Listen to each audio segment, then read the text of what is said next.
Olá, professor. Eu sou Lucas Gomes, professor e superintendente da Escola Bíblica Dominical. E quero lhe dar as boas-vindas e também te agradecer por ter escolhido o meu canal para lhe ajudar a preparar as suas aulas. Eu tenho que te informar que o meu objetivo aqui não é dar uma aula propriamente dita, mas tenho como intenção lhe dar algumas ideias didáticas de como trabalhar o conteúdo em sala de aula com os seus alunos. Antes de qualquer coisa, eu quero pedir a você para se inscrever no canal, isso é muito importante, pois a maior parte das pessoas assistem às aulas e quero aqui agradecer a grande audiência que temos no norte do Brasil. Eu quero mandar a paz do Senhor não somente a estes professores, mas a todos os professores do Brasil que já têm me chamado no WhatsApp para participar do grupo Sala dos Professores EBD. Mas sobre ele eu falo daqui a pouco. Agora, falando sobre você se inscrever, que é muito importante. Também deixar o seu like e, se tudo aqui fizer sentido, compartilhar este vídeo com amigos. Me ajude a polarizar conhecimento. Agora sim, falando sobre o grupo Sala dos Professores EBD. Eu quero lhe convidar para fazer parte deste grupo no WhatsApp, onde semanalmente diversos professores e eu de todo o Brasil conversamos sobre a lição, compartilhamos conteúdos, tudo na intenção de ajudar você, professor. Também eu tenho um segundo convite para te fazer.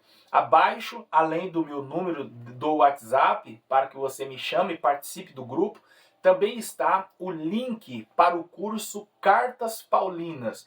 É um curso online onde durante 5 semanas conheceremos o contexto das cartas do apóstolo Paulo para melhor interpretá-la. No mínimo, clique aí no link para que você tenha acesso à grade do curso e, se te interessar e valer a pena, eu tenho certeza que vai, se inscreva e participe deste curso que já está alcançando professores de todo o Brasil. A próxima lição tem por título Resguardando-se de Sentimentos Ruins. É a de número 4 deste segundo trimestre. E logo no primeiro tópico nos diz assim: o evangelho não é antinomista. Aqui na lição nós temos a definição de antinomismo, que significa ser contrário à lei, anti, contra e nomos, lei. E a proposta aqui é nos fazer entender que o evangelho ele está em pleno acordo com as leis de Moisés. Nós já entendemos em lições anteriores que a proposta de Cristo nunca foi destruir a lei, uma vez que esta apontava para Jesus Cristo. O que Jesus fez foi conferir sentido e explicar aquilo que fariseus e saduceus não explicavam. Entendido isso, avançamos um pouquinho então dentro do tópico e chegamos à informação de que os antinomistas, ou seja, aqueles que se colocam contrários à lei, entendem que nós não precisamos cumprir ou seguir as leis de Moisés. Antes, me permita explicar de acordo com o que está na lição. Entendem que o pecado se originou em Deus, então ele determinou a origem do pecado e logo o homem que não consegue fazer outra coisa a não ser pecar sempre infringirá a lei de Moisés. Então a questão aqui de não cumprir a lei de Moisés é porque sempre haverá a infração por parte do homem. Então ela não é válida, ela não deve ser, não podemos nos orientar por ela. Uma coisa que nós não podemos nos esquecer é que, embora tenhamos de um lado no Antigo Testamento a lei de Moisés e no Novo Testamento o Evangelho, os dois se tratam de palavras de Deus. E nós já entendemos em lições anteriores também que Cristo, ao cumprir toda a lei, nos apontou um novo caminho ao Pai. E este resume toda a lei de Moisés. Logo, no amar a Deus e amar o próximo como a ti mesmo, estão intrínsecas nesses dois mandamentos toda a lei de Moisés. Então, no momento em que nós cumprimos esses dois mandamentos do nosso Senhor Jesus, automaticamente também estamos cumprindo toda a lei de Moisés. Então, o Evangelho está intrinsecamente relacionado, ligado à lei de Moisés.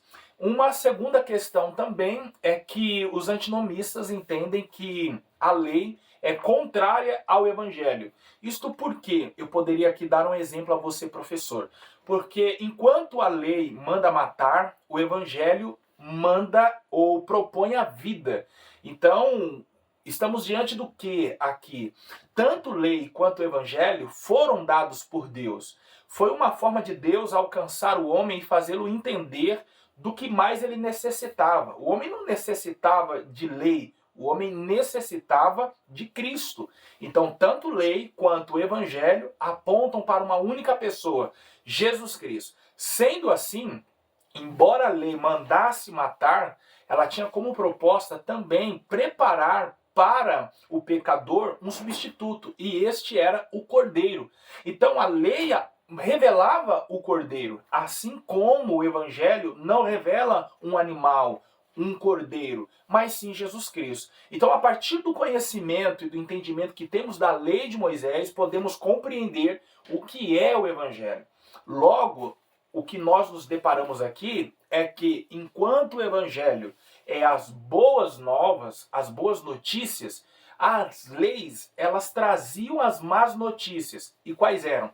O homem não é suficiente em si mesmo, ou seja, independente do que ele faça, não é suficiente para se salvar. Segundo, a lei expunha a pecaminosidade do homem, então a lei trazia as más notícias e os evangelhos as boas notícias. Logo, nós entendemos aqui que as boas notícias elas só podem ser aceitas a partir do momento em que as más notícias são anunciadas. Como assim, Lucas?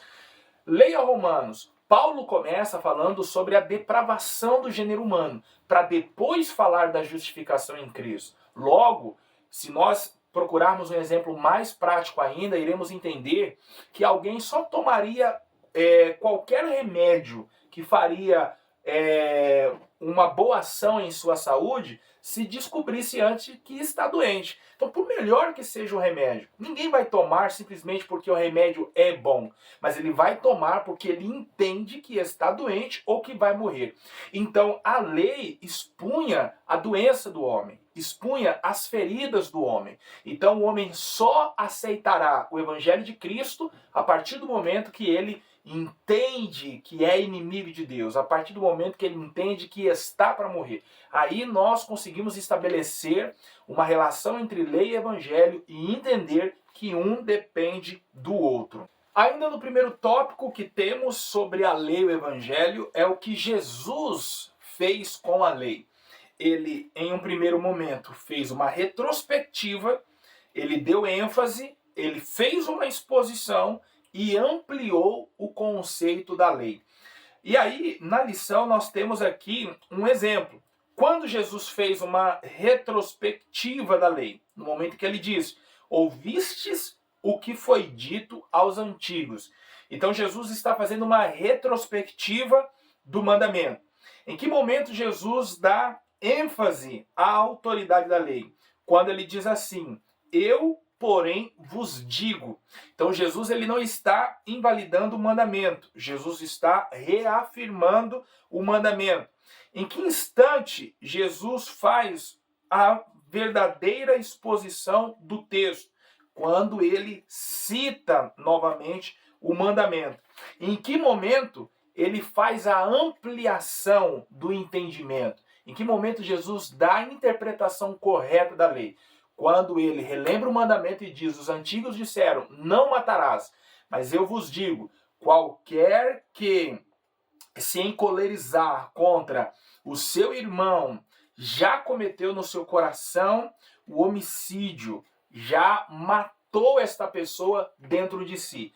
Então Jesus amplia o conceito e a interpretação a partir do momento que ele faz com que seus ouvintes entendam que o pecado não está somente na ação, no ato, mas também está no sentimento. E se nós observarmos de Gênesis a Apocalipse, o pecado sempre teve a sua origem em um sentimento. Para entendermos ainda melhor este ponto, temos no segundo tópico o título: a cólera é o primeiro ato para o homicídio. Qualquer que aborrece a seu irmão é homicida. E vós sabeis que nenhum homicida tem permanente nele a vida eterna. 1 João, capítulo 3, versículo 15. E aí no texto ainda segue dizendo assim da lição: a fúria e a ira de Caim o levaram a cometer o primeiro homicídio contra o próprio irmão. Portanto, o sexto mandamento não envolve apenas uma ação penal, palavras, emoções, insultos e outras ações que antecipam ao homicídio. Eu deixarei abaixo o link aqui no card para que você tenha acesso ao vídeo que gravei exclusivamente para explicar a relação do pecado com o sentimento. E faço uma abordagem bíblica do entendimento de Tiago da questão, quando diz: cada um é tentado quando atraído e engodado pela sua própria concupiscência. O que Jesus disse em Mateus capítulo 15 sobre o que contamina o homem é o que sai e não o que entra. E um paralelo com Salmo 119, versículo 11. Escondi a tua palavra no meu coração para não pecar contra ti. Eu fiz isso para que esta aula não ficasse tão grande, mas eu convido você a acessar para que então tenha um maior conhecimento e entendimento da questão. Mas por ora, o que Jesus aqui, através dos evangelhos e o apóstolo João está nos dizendo, e o comentarista relembrando o caso de Caim, é que o pecado ele tem a sua origem no sentimento. E todas as vezes que nós alimentamos sentimentos, nós somos tomados por este sentimento. Mas, como aqui foi lembrado sobre Caim, nós podemos também entender que, embora o sentimento de pecado esteja dentro de nós, é possível dominá-lo, é possível controlá-lo. O próprio Deus disse a Caim: o pecado jaz à porta, convém então dominá-lo. Ou seja, Deus conhecia Caim e sabia que no momento em que ele foi rejeitado, porque entregou algo que não foi do agrado do Senhor, e se bem que na verdade Deus não rejeitou primeiro a oferta, Deus rejeitou primeiro o ofertante e depois a oferta. Caim entendeu o contrário. Ele achou que o irmão dele foi aceito pelo que de fato entregou. Mas Abel foi aceito não pelo que entregou, mas pelo que ele era. Deus olha primeiro para o ofertante, depois para a oferta. Então, compreendendo Deus que já havia um sentimento de ódio, de inveja dentro do coração de Caim, disse a ele: o pecado jaz à porta. Ou seja, Caim, você já está sendo tentado. Caim, você já está sendo cercado pelo pecado. Agora é você quem decide se abre a porta ou se permanece com a porta fechada. Então, o sentimento ele pode até estar em nós, mas é possível nós dominá-lo. Martinho Lutero dizia e acreditava que é impossível nós impedirmos um passarinho de pousar em nossa cabeça, mas temos total condição de impedir que ele faça ninho. A grande questão aqui é que no momento em que somos tomados pelo sentimento, não conseguimos fazer outra coisa a não ser aquilo que nós desejamos. E é por isso que Jesus já coloca a origem do pecado como aquilo que antecede a ação. Ou seja, a ação é somente a materialização de algo que já existia em nós. E por que já é pecado? Deus ele é onisciente. Ele sabe o que está dentro de nós. No Salmo 119, o salmista disse: Senhor, tu me sondas e me conheces. Sabes como me assento e me levanto. E no decorrer do texto ele diz: conhece a palavra quando ainda nem saiu da minha boca. Então Deus ele conhece pensamentos, Deus conhece emoções, e por isso o pecado já está determinado. Entretanto, é possível não praticá-lo, desde que não abramos as portas para o pecado. Agora, professor, no segundo tópico nós nos deparamos com dois dilemas. No segundo ponto, diz assim: a cólera no contexto bíblico. E por que digo dois dilemas? Muito provavelmente, em sala de aula, você pode ser questionado com a seguinte questão. A Bíblia nos diz em Salmos 4:4 e aos Efésios 4:26, mais ou menos assim, que nós podemos nos irar, mas nós não devemos pecar. Ora, se a ira é a raiz de um sentimento que pode levar-me ao pecado, ao assassinato, ao homicídio, como então entender que eu posso irar-me, mas não pecar? É possível irar-se e não pecar? Ou é melhor não irar-se? A segunda questão que é levantada na lição é a seguinte: nosso Senhor manifestou ira contra os que faziam do templo um covil de ladrões, lá em João capítulo 2, dos versículos 13 a 17. E eu poderia ainda ir além. Além de Jesus ter demonstrado esse sentimento de ira, nós temos também Moisés, quando desceu da montanha e viu todo Israel no entorno do bezerro, o adorando como se fosse aquele que havia tirado da terra do Egito toda aquela gente. O que Moisés fez diante daquela situação? Pegou as tábuas, quebrou-as e foi repreendido por Deus, porque o próprio Senhor mandou-lo voltar à montanha para que então lhe entregasse novamente a lei. Pois bem, eu disse dois dilemas, porque num primeiro momento a questão é como então irar-se e não pecar. O que a Bíblia aqui está querendo nos dizer é exatamente o que eu afirmei há pouco. Nós não conseguiremos impedir sentimentos em nossa mente, em nosso coração. É impossível. Pensamentos e sentimentos vão e vêm, inclusive a ira. Então, na impossibilidade de controlar-se, a ira, ela sempre estará presente. O sentimento irá aflorar-se, porque nós somos humanos. É isso que a Bíblia quer dizer. Irai-vos, mas o não pequeis está nos falando de você dar vazão ao sentimento, dar continuidade à intenção que brotou no seu coração, certo? Aí é possível não pecar, ou seja, o sentimento brotou, mas você, como uma pessoa firmada em Cristo e demonstrando possuir o fruto do Espírito, domínio próprio, você então se controla, respira, se for preciso, conta até 3, 10, 1000, não importa. Mas tudo vale a pena para que ali não se estabeleça uma ação de pecado. Outra questão, professor, é sobre Jesus e Moisés. A Bíblia nos diz que Moisés era o homem mais manso. E sendo o mais manso, quando ainda no Egito foi apartar uma briga, acabou matando o egípcio. E ao descer da montanha, como falei, quebrou as tábuas diante daquilo que estava vendo.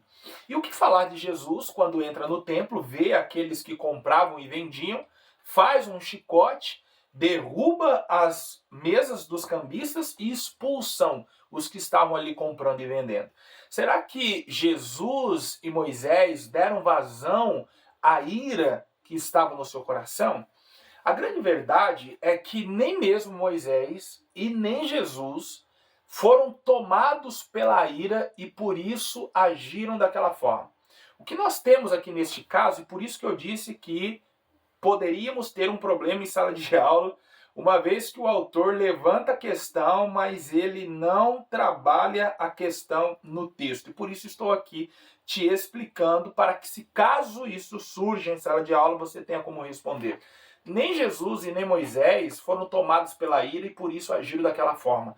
Aqui é uma situação diferente. Os dois estão sendo tomados pelo zelo e estão agindo de forma enérgica contra o pecado.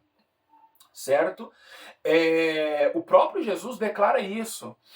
Ou melhor, o próprio Evangelho de João declara isso, que os discípulos olharam para o que estava acontecendo e então se lembraram da profecia. O zelo da tua casa me consome.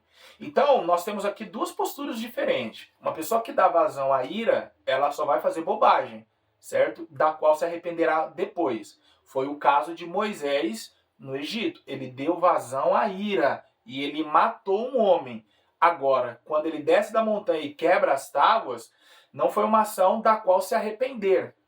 Ele errou, é verdade. Ele não deveria ter quebrado as tábuas. É nesse sentido que eu digo que ele errou. Ele não deveria ter quebrado. Mas a ação de Moisés ali foi contra o que estava acontecendo de errado. Foi o zelo de Moisés pela pessoa de Deus que o fez agir daquela forma. Da mesma forma, Jesus Cristo. Jesus Cristo, ele quebra as mesas dos cambistas, ele vira as mesas, ele expulsa os que compravam e vendiam, porque ele está rebatendo o pecado que acontecia ali dentro. E todos nós devemos agir da mesma forma. Não sair quebrando as coisas, não é isso. Mas ser enérgicos, certo? Ter postura diante do pecado, principalmente com as coisas de Deus. Agora, no tópico 3, nós temos a oferta do altar e a desavença. O texto nos diz que no momento em que nós formos deixar a nossa oferta no altar e nos lembrarmos que existe alguém que tem algo contra nós, devemos então deixar a oferta, ir reconciliar-se com essa pessoa e depois então voltarmos e prestarmos o nosso culto. Eu acho interessante esse texto porque nos mostra duas coisas. A primeira é a sensibilidade da adoração. Não se adora a Deus de qualquer jeito. Não se serve o Senhor aqui com pendências do lado de fora. Então significa que, inclusive na sua vida social, você precisa estar muito bem para servir o Senhor. Não basta estar bem espiritualmente. Existem pessoas que acham que é preciso estar bem espiritualmente para servir o Senhor. Não somente isso. Você precisa estar bem em todos os âmbitos da sua vida para servir o Senhor. Porque tudo isso diz respeito ao que você é. E no momento em que você se apresenta diante do altar, ali não está somente a oferta, mas ali está você. Como eu disse em momento anterior nesta aula, Deus, antes de olhar para a oferta, olhará para o ofertante. E o ofertante é aceito em primeiro lugar. Ou seja, a oferta é aceita em virtude daquele que o entrega. Então, se aquele que o entrega não está corretamente diante do Senhor, a oferta também será rejeitada. E a segunda lição que nós temos desse texto, a segunda coisa importante que eu poderia aqui destacar, é quando o texto diz: se você lembrar que alguém tem algo contra você. O Evangelho, o Evangelho nos constrange a tal ponto que nós não devemos pedir perdão somente a quem nós ofendemos, mas nós temos que pedir perdão às pessoas que têm algo contra nós, ou seja, você não fez nada a ela. Então, o Evangelho não exige perdão somente contra aquele que você ofendeu, aquele que você de fato fez algo, mas até mesmo aquele que você não fez nada, mas você sabe que ele tem algo contra você. Ou seja, o cristão ele precisa estar bem com todas as pessoas que estão à sua volta. E o que isso implica? O seu culto pode ser impedido. E aí nós temos aqui a explicação do que significa a palavra reconciliar. E significa mudar a mente de alguém, renovar a amizade com alguém. Logo aqui nós entendemos que o papel do cristão deve ser o mesmo papel de Cristo. Paulo aos Efésios nos diz que Cristo ele foi mediador de uma nova aliança entre Deus e os homens. E também ele nos reconciliou com os homens, derrubando a parede de separação. Então Cristo ele é mediador entre Deus e homens, estabelecendo a amizade perdida por causa do pecado, e ele também é mediador entre homens e homens, restabelecendo a amizade que também foi perdida por causa do pecado. Ora, no templo estava de um lado judeus, de outro lado estava os gentios, estavam as mulheres, então eles viviam separados. E Paulo aponta que quem trouxe essa separação foi o pecado. Então Cristo ele derrubou todas essas barreiras de separação.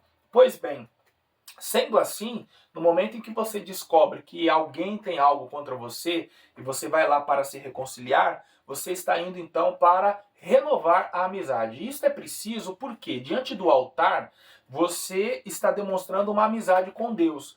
Só que Deus exige uma amizade também entre você e as outras pessoas. Então nós não precisamos agradar a todos. É impossível agradar todas as pessoas. Às vezes só a nossa presença já incomoda. Mas nós temos que ter como obrigação, certo? O sentimento ou a proposta da reconciliação. Ou seja, o Evangelho nos constrangendo a fazer as pessoas mudarem de mente ao nosso respeito, ok? Para que o nosso culto, então, seja aceito. Então, professor, muito obrigado com a sua participação. Eu agradeço a sua presença por ter escolhido o meu canal para lhe ajudar a preparar as suas aulas. Quero lembrá-lo que abaixo está o meu contato, caso queira participar do grupo Sala dos Professores EBD e semanalmente discutir a lição, receber subsídios, crescer um pouquinho mais em conhecimento. Também está abaixo o link para o curso Cartas Paulinas, onde durante 5 semanas online teremos a oportunidade de conhecer o contexto das cartas do apóstolo Paulo. Eu digo contexto político, social, cultural e também religioso. Eu tenho certeza que te auxiliará muito na interpretação da Bíblia Sagrada. Mesmo que você não possa fazer o curso lá, mas passe pelo link, clica para você conhecer toda a grade e no momento oportuno estar juntamente comigo e outros professores de todo o Brasil que já estão aderindo a essa proposta. Não fique de fora. Também não se esqueça de compartilhar este vídeo, deixar o seu like, se inscrever e tornar-se membro desse canal. Deus abençoe você e até a próxima aula.